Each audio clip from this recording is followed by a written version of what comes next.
They have taken the Lord from the tomb, and we don't know where they put him. These words of Mary Magdalene, I think, encapsulate a lot of our lives. We have this great love for God, or at least we have some kind of an understanding that he's there until it feels like he isn't.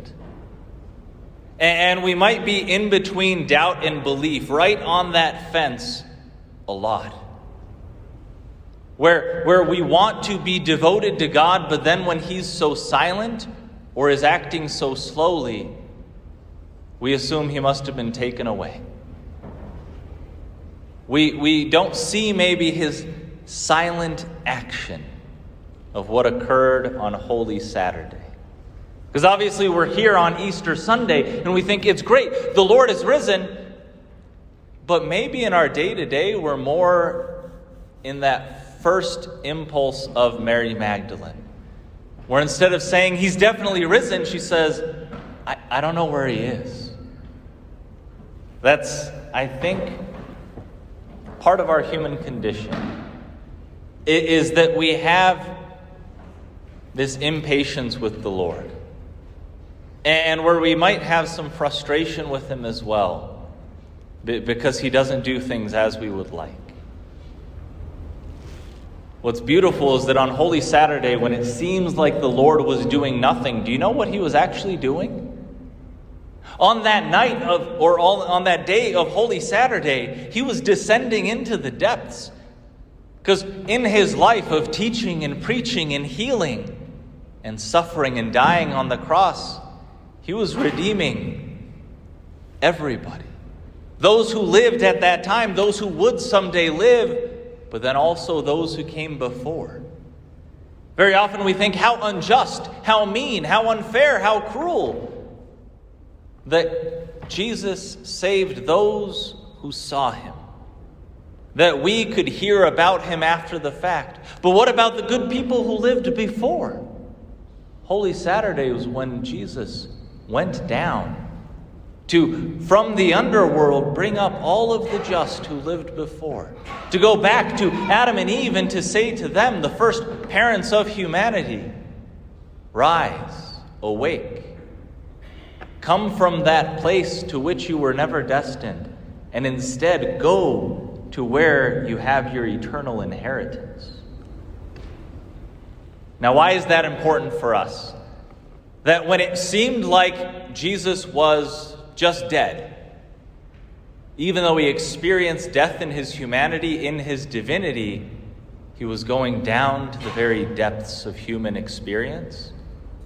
It matters for us tremendously because in those moments when it seems like God is inactive, asleep, maybe dead or uncaring, that might be when he is going into the depths of who we are and wanting to redeem us there.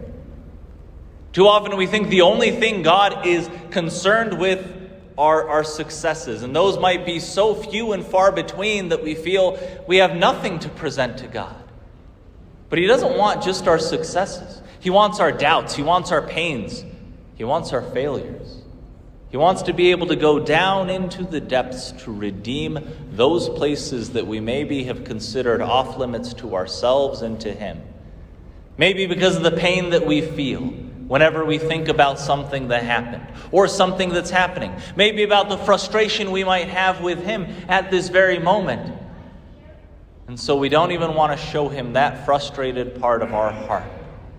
Maybe it's shame because we've had a sin that we have been struggling with for years, if not decades.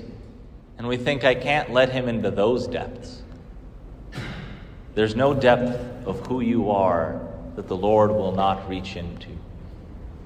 Because he went all the way down to the underworld to be able to reconcile to himself those who died. And so wherever you have a part of yourself that is maybe in a living death, and that's the best thing that I can call when we allow a part of our hearts to be captured by resentment. Because sometimes we have that in our families. There might be somebody that we love so much and we try to care for them, but they seem so ungrateful that after a while, what started off as love becomes this resentment. That's the part of your heart the Lord wants to raise to new life, to renew in His mercy. You see, today is not just about Jesus being brought to full life. It's about how He wants to bring us to full life.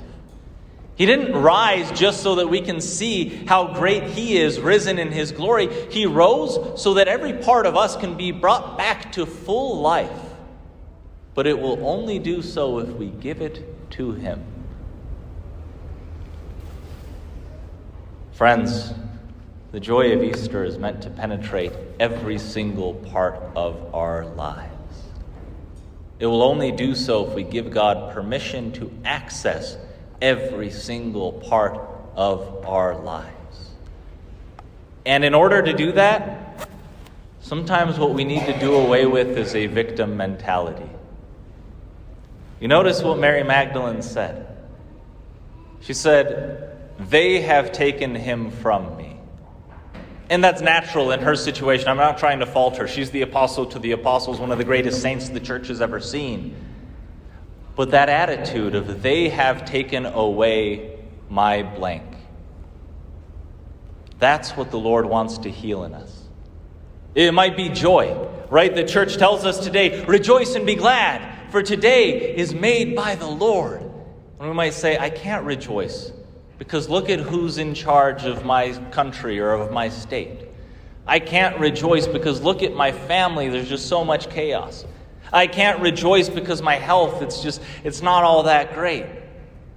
And we might say, "They have taken my joy," or "They have taken my peace," or "They have taken my Jesus." Because it might be that this is our first time at a church for a while. It may be that something happened that made church difficult. Maybe a priest that didn't have the time or the understanding at that moment. And at that moment we said, "Nope, I'm done with this." Or maybe it was somebody who came to church a lot, said all the right words, had this pious coating on everything that they did, but they didn't have an ounce of charity in their hearts. And maybe seeing that distance between what they said and who they were, we thought, "I'm done with this." And maybe we've allowed them to take our Jesus from us. But today is the day that we reclaim our faith, reclaim our joy, reclaim our peace, reclaim our Jesus. And we recognize that no power on earth can take Him from us, because no power on earth is stronger than His love.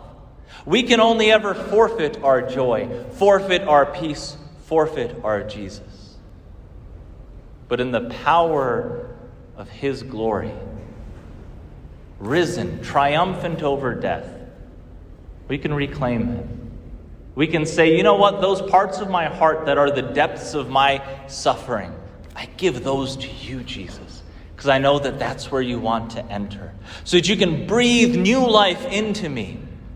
You whose lungs, after having been deprived of breath, were then filled with the very Spirit of God when you rose again in glory.